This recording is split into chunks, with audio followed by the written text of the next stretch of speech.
Hello student, welcome to my YouTube channel Arihant lecturer. बच्चों, क्या हाल चाल है और कैसे चल रही है आपके बोर्ड एग्जाम की तैयारी। प्यारे बच्चों, आज की इस वीडियो में लेकर आया हूं कि आपको बोर्ड एग्जाम में इन 10 गलतियों को नहीं करना। प्यारे बच्चों, बहुत सारे बच्चे एग्जाम देते हैं और एग्जाम देने के बाद जब रिजल्ट आता है ना, तो वो कहते कि शायद ये गलती मुझे पता होती तो आज हमारे रिजल्ट ना रुकते, आज हमारे 20 से 15 नंबर ना कटते, आज मेरे रिजल्ट अच्छे अंक आते। मैंने सभी क्वेश्चन पेपर में सभी अटेम्प्ट किया था, ठीक है, 70 में 70 अटेम्प्ट करके आया था, लेकिन जब रिजल्ट आता है तो जो 70 नंबर का करके बच्चा आया था उसमें सिर्फ और सिर्फ 55 अंक मिलते हैं। आखिर वो कौन सी गलती है जिसकी गलती की वजह से उसके आंसर शीट नहीं चेक होते हैं, उसके रिजल्ट नहीं आ पाते हैं, उसके 15 से 20 अंक कट जाते हैं। अगर आज की इस वीडियो को बड़ा ध्यान से देख लेना बच्चा, अगर आप 10वीं और 12वीं वाले हो तो ठीक है। अगर आप 10th या 12th में हो तो इस वीडियो को बिल्कुल भी मिस मत करना और इस वीडियो को सबसे पहले लाइक करके और अपने दोस्त यार में से शेयर कर देना। प्यारे बच्चों, बहुत महत्वपूर्ण जानकारी है। मैं आपके लिए कहूँगा कि आप चाहे जो भी काम कर रहे हो 10 से 12 मिनट निकाल कर इस वीडियो को ज़रूर पूरा देख लेना। एक एक चीज़ें मैं आपको समझाऊंगा। यहाँ पर आंसर शीट ले रखा है, यहाँ पे जो है क्वेश्चन पेपर ले रखा है, ताकि आपको जो जानकारी दूँ वो बिल्कुल बारीकी से दे पाऊँ, ठीक है। तो यहाँ पे जो गलती पहला बच्चे कर देते हैं और अच्छे अच्छे टॉपर भी फेल हो जाते हैं इस गलती को करके। सबसे मेन चीज़ है कि आपको अनुक्रमांक यानी जिसे हम रोल नंबर कहते हैं, बच्चा भरने में आपको कभी भी जल्दबाजी नहीं करनी है। रोल नंबर एक ऐसी चीज़ है जो कि आपके आंसर शीट को चेक नहीं होने देगी, ना ही आपके जो है रिजल्ट को आने देगी। देखिए, उत्तर पुस्तिका के मुख्य पृष्ठ पर अपना रोल नंबर और विवरण भरने में कोई भी गलती ना करें। हमेशा 2 बार उसे चेक करें और एक छोटी सी गलती आपके पूरे परिणाम को रोक सकती है। तो रोल नंबर, जैसे कि यहाँ पर हमारे सामने ये आंसर शीट है, यहाँ पे आपको अंकों में और शब्दों में और यहाँ पर विषय, प्रश्न पत्र, ये पूरी जो डिटेल्स होती है ना, इसको आपको बहुत बारीकी से भरना बच्चा। एक मिस आपकी कॉपी नहीं चेक हो पाएगी। ये तो रही पहली गलती। एंड यहाँ पर दूसरी गलती आप जो कर देते हैं, और देखो यहाँ पर है प्रश्न पत्र के निर्देशों को पढ़ना। ये बहुत इंपॉर्टेंट है बच्चा। अब बहुत सारे बच्चे क्या करते हैं कि जो क्वेश्चन पेपर होता है उसके इंस्ट्रक्शन यानी जो निर्देश होते हैं, इस निर्देश को पढ़ते ही नहीं है और सीधा का सीधा क्वेश्चन का आंसर बनाना शुरू कर देते हैं। क्या शुरू कर देते हैं? सीधा क्वेश्चन का आंसर बनाना शुरू कर देते हैं बच्चा, और यहीं से उनकी एक बहुत बड़ी मिस्टेक हो जाती है। क्या होती है? देखिए, परीक्षा शुरू होते ही उत्तर पुस्तिका लिखना शुरू बिल्कुल भी ना करें। पहले 5 से 10 मिनट यानी 15 मिनट, ये क्वेश्चन पेपर देखो, इस क्वेश्चन पेपर में दे रखा है समय 3 घंटे 15 मिनट का, लेकिन यहाँ पे प्रारंभ के 15 मिनट परीक्षार्थियों को प्रश्न पत्र पढ़ने के लिए निर्धारित है। यानी जो भी क्वेश्चन पेपर आपको मिलेगा उसमें आपको प्रश्न पत्र पढ़ने के लिए निर्धारित होगा। ये भी क्वेश्चन पेपर आप देख सकते हो कि 15 मिनट परीक्षार्थियों को प्रश्न पत्र पढ़ने के लिए निर्धारित है। अब इसके बाद आपको क्या करना है? देखिए, 15 मिनट आपको प्रश्न पत्र को ध्यान से जरूर पढ़ना है, और अक्सर छात्र खंड को लेकर भ्रमित हो जाते हैं और गलत प्रश्न हल कर देते हैं। अब देखिए, जैसे आपकी साइंस का है ये निर्देश, ठीक है, जैसे यहाँ पर मैं आपको दिखाऊं, ये रहा साइंस का। अब साइंस में बच्चे क्या करते हैं, देखो यहाँ पे कुछ बहुत इंपॉर्टेंट चीज़ें लिखी होती हैं। जैसे लिखा कि ये खंड अ तथा खंड ब 3 उपभागों में बटे हैं और प्रत्येक उपभाग को आपको नए पेज से स्टार्ट करना है। ये भी चीज़ें यहाँ पर लिखा गया है, ठीक है। तो आपको पता चल गया अ और ब 2 खंड है। अ को बहुविकल्पी प्रश्न OMR पर भरना है और ब जो है वर्णनात्मक प्रश्न है, इसे लिखना है आंसर शीट पर। और इसमें काले वो जो है नीले बाल पॉइंट पेन का उपयोग करना है। किसका?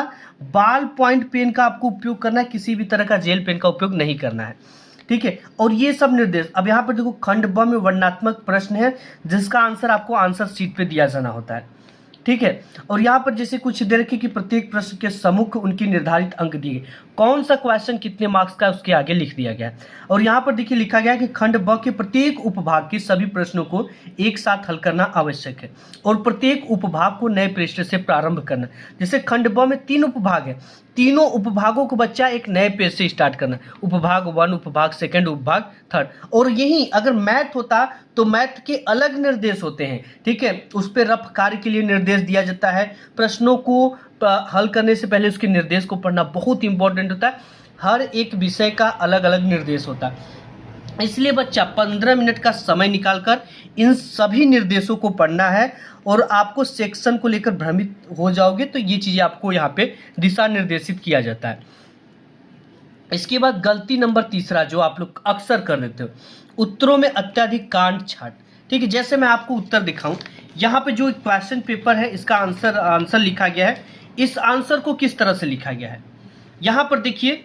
सबसे पहले खंड ब बच्चा कर रहा था, खंड ब में किस टाइप के प्रश्न है, वर्णनात्मक प्रश्न है, प्रश्नोत्तर संख्या यहाँ पर लिखा गया है।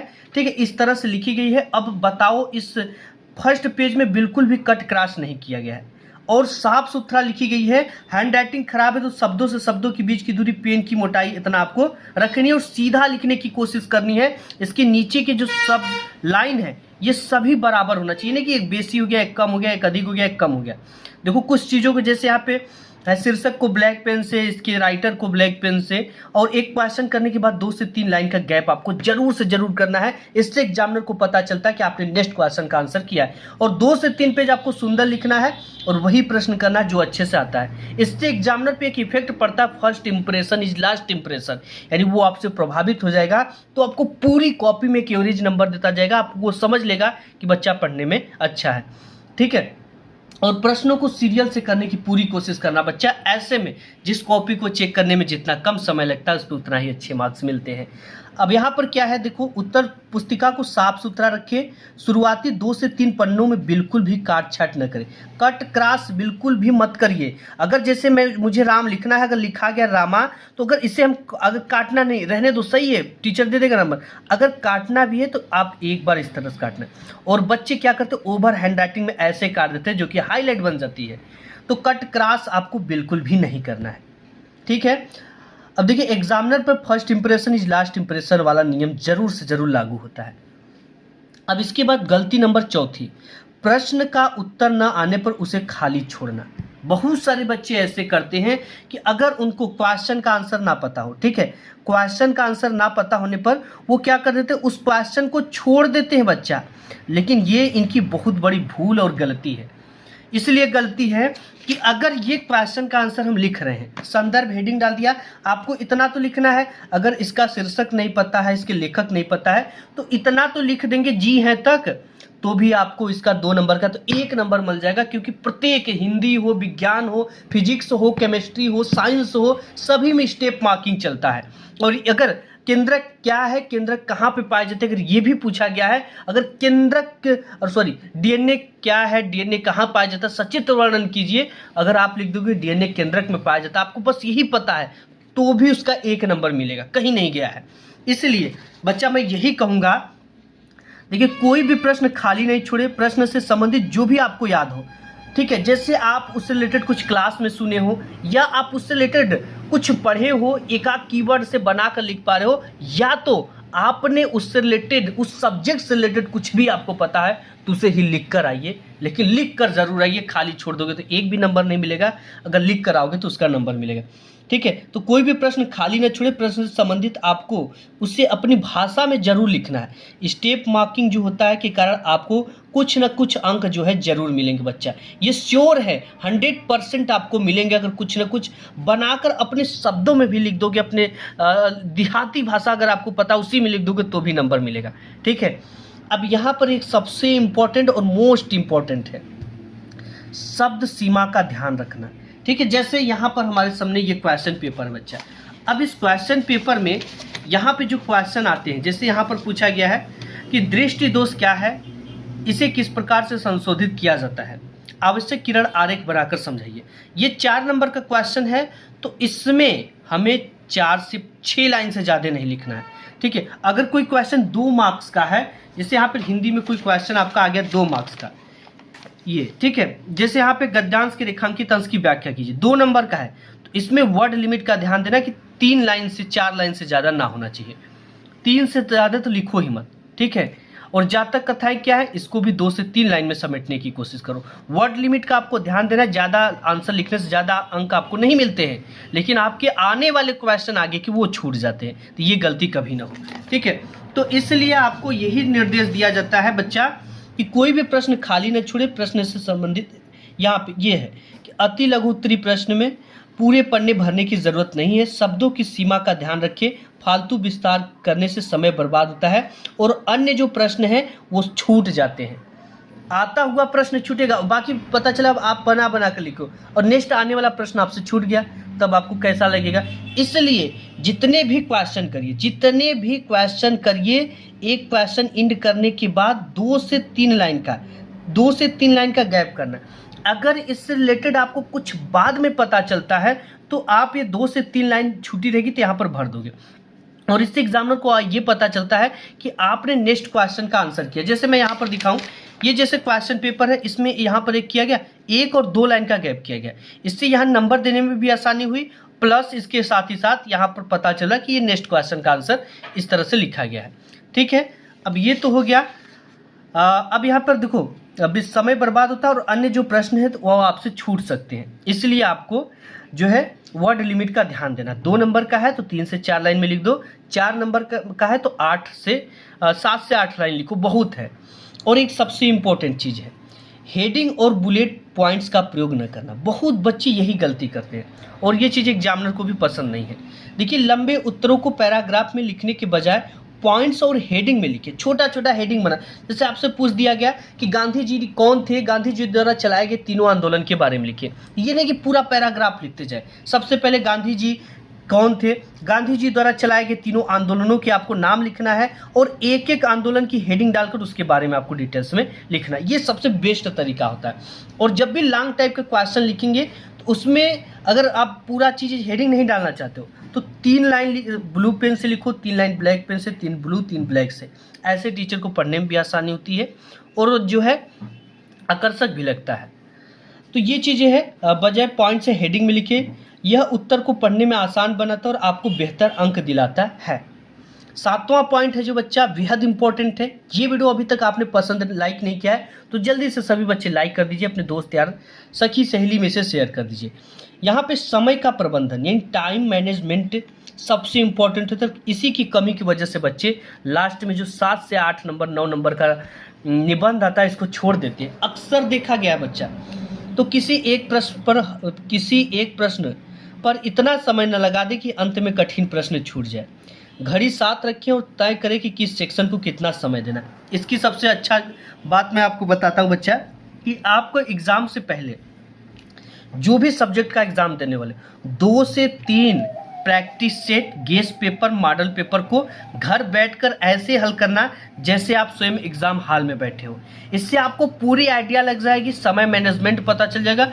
और एक एनालॉग घड़ी जो सुई वाली घड़ी होती है, ये बोर्ड एग्जाम में अलाउ होती है, इसको जरूर लेकर जाना। ऐसे समय की मैनेजिंग आपको पता चलती रहेगी। ठीक है, तो यही है कि देखो करीब किस सेक्शन को कितना समय देना ये आपको पहले से निर्धारित हो। प्रैक्टिस सबसे ज़्यादा इंपॉर्टेंट है। तो मैं मॉडल पेपर अपने चैनल पे कराता हूँ इस तरह का, गेस्ट पेपर जो होता है एग्जाम हॉल में आने वाला, बिल्कुल सेम टू सेम उसी समय में उतने ही अंतराल में। तो आपको इसको ज्वाइन करना है, इसको पढ़ना है, ताकि आपकी तैयारी जितने प्रैक्टिस होगी उतना बेहतरीन रिजल्ट बनेगा। अब इसके बाद 8वां जो है सबसे इम्पोर्टेंट है, चित्र और डायग्राम को अनदेखा करना। ठीक है, ये मैथ हो गया, सामाजिक विज्ञान हो गया, सभी में बहुत इंपॉर्टेंट है। साइंस में भी, फिजिक्स में भी, केमिस्ट्री में भी। विज्ञान और भूगोल जैसे विषयों में चित्र बहुत ही महत्वपूर्ण है। पेंसिल का उपयोग करना है चित्र बनाते समय, क्योंकि गलत हो जाएगा तो आप फिर से बना लोगे। ठीक, किसका उपयोग करना बच्चा? पेंसिल का करके साफ चित्र बनाइए और उसके मुख्य हिस्से को नामांकित कीजिए। बहुत इंपॉर्टेंट होता है। जैसे अगर आप कोई भी चित्र बना लिए, इस तरह का प्रिज्म बना दिए और इस पर इस तरह से श्वेत प्रकाश डाल दिए और ये क्या हुआ कि सप्तरंगों में इस तरह से विभाजित हो गया, तो यहाँ पर इसको लिखना कि ये श्वेत प्रकाश है और यहाँ पर ये प्रिज्म है, ये नामांकित होता है। ये जितने भी चित्र निकले उसके नाम लिखो, यहाँ पे ABCD इसका नाम लिख दो। यानी जो भी चीज़ें बनाओ उसका हर एक पार्ट का नाम लिखो, क्या क्या चीज़ें कैसे कैसे, ये सबसे महत्वपूर्ण होता है। देखो यहाँ पे है मुख्य हिस्सों का नामांकित जरूर कर रहे हैं। इसके बाद 9वां नंबर है। 9वां नंबर दे रखा बच्चा कि उत्तर पुस्तिका में अतिरिक्त सामग्री न लिखना। कॉपी के अंदर आप किसी भी तरह की गाना, शायरी, एग्जामिनर को पास करने के लिए पैसे, धमकियाँ कभी भी न लिखे, इससे आप फेल हो सकते हो बच्चा। और ये बोर्ड एग्जाम में पूरी एकदम भी अलाउ नहीं है। ऐसा करने से टीचर पर एक बैड इफेक्ट पड़ता है और गुस्से में वो आपको फेल कर देगा।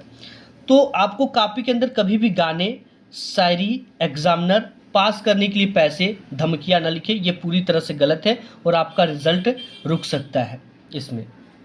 तो आप बहुत सारे बच्चे हैं, अभी कॉपी चेक कर रहे थे हम लोग, तो बहुत सारे बच्चे मजबूरियाँ, परेशानी, सर माँ बीमार थी, मजबूरी में पढ़ नहीं पाए, लिख नहीं पाए, ये सब एक बहाना होता है, ठीक है। ऐसा नहीं कि किसी बच्चे को माँ बाप पढ़ने न दे, और अगर आप चाहते हो ना तो आप पढ़ लोगे, कितना भी आपके सामने मजबूरी हो। इसके बाद 10वां कि अंत में रिवीजन न करना, ठीक है। इसके बाद भी मैं आपको बताऊंगा, जो कि बहुत इंपॉर्टेंट है। परीक्षा खत्म होने से 15 से 20 मिनट पहले अपनी कॉपी का रिवीजन जरूर आपको करना है। चेक करें कि कहीं कोई प्रश्न छूट तो नहीं गया है, या किसी उत्तर में कोई गड़बड़ी या स्पेलिंग गलत तो नहीं है। कि बहुत इंपॉर्टेंट है चेक करना, यानी 10 से 15 मिनट पहले आपको 5 मिनट का भी समय मिलता है तो आपको जरूर पूरी कॉपी चेक कर लेना है। और एक महत्वपूर्ण चीज़ मैं आपको बताऊंगा जो कि आप में 4 चांद लगाएगा, ठीक है। और देखो एक तीसरा चीज़ और भी बताता हूँ, आपको बोर्ड एग्जाम में केवल ब्लू एंड ब्लैक पेन का उपयोग करना है। आप स्केच का जो आता है ना, स्केच ब्लैक स्केच का, जैसे ये स्केच होता है इसे कहते हैं, इस ब्लैक स्केच का आप उपयोग करोगे। ये ब्लू है, ब्लैक का करना है। आप किसी भी तरह के रंगीन का भी यूज नहीं करोगे। आपको लाल पेन का उपयोग नहीं करना है, हरा का नहीं करना है, ना ही किसी भी तरह का रंगीन पेन का उपयोग करना। सिर्फ और सिर्फ किसका करना है बच्चा? ब्लू एंड ब्लैक पेन का, एंड ब्लैक पेन का उपयोग करना। वो पेन इस तरह का होना चाहिए कि अगर आप इस तरफ लिख रहे हो तो ये पेन इस तरफ ना छपे। अगर ये छपता है तो इस पेन का आपको उपयोग एग्जाम हॉल में नहीं करना है। इससे नेक्स्ट जो होता है ना पेज, उसमें पुअर लगता है देखने में। और बोर्ड एग्जाम की कॉपी के हर पेज पर अपना रोल नंबर जरूर लिखिए। जैसे ये आपका समाप्त होता है तो यहाँ पर आपको रोल नंबर जरूर लिखना है। इससे क्या होता है कि आपकी कॉपी के पेज कोई फाड़ नहीं सकता है, दूसरे बच्चे में लगा नहीं सकता है, ठीक है। और आपकी कॉपी के पेज अगर कहीं गलती से टूट जाते हैं, भूल जाते हैं, छूट जाते हैं, तो उससे एग्जामिनर नंबर के माध्यम से मिला लेगा। और इसके साथ ही जैसे आप ए कॉपी लेते हो, प्लस बी कॉपी लेते हो, प्लस सी कॉपी लेते हो, तो प्रत्येक कॉपी को नत्थी करते समय प्रत्येक पर रोल नंबर होना चाहिए, उस पर शिक्षक की साइन होनी चाहिए, और ये चीज़ें रोल नंबर साइन जरूर होनी चाहिए ना, अदरवाइज वो चेक ही नहीं होगा। ऐसे में होगा क्या, अगर वो नत्थी से बी कॉपी सी कॉपी आपकी खो जाती है तो आपके रोल नंबर से मिला लिया जाएगा कि फला बच्चे की कॉपी है, ठीक है। तो अपना कॉपी के हर पेज पे रोल नंबर ज़रूर से ज़रूर लिखना है। अब यहाँ पर है कि बोर्ड एग्जाम में बीच बीच में आपको सादा पेज भूलकर भी नहीं छूना। बोर्ड एग्जाम की जो कॉपी होती है बच्चा, इस कॉपी में आपको बीच बीच में सादा पेज भूलकर भी नहीं छोड़ना। बहुत सारे बच्चे गलती कर देते, पता चला कोई एग्जामिनर चेक करा 3 पेज चेक किया, उसके आगे 2 पेज सादा है, सोचेगा इतना ही लिखा है। हालांकि पलटते हैं एग्जामिनर, शिक्षक पलटते हैं, लेकिन कोई शिक्षक गलती से उतना ही चेक कर दिया तो आपके नंबर कम आ जाएंगे। नंबर तो बढ़ेंगे लेकिन आप परेशान होगे, बोर्ड के चक्कर लगाओगे, फॉर्म भरोगे, रीचेकिंग का कराओगे, उसके बाद नंबर आएगा। कहीं 1-2 नंबर से आप टॉपर बन रहे थे तो पता चला वो 10 से 15 नंबर यहीं पे रुक गया। तो ये गलती आपको नहीं करना है, ठीक है। ये तो चीज़ें मैं आपको बता दिया कि आपको ये चीज़ें नहीं लिखना है।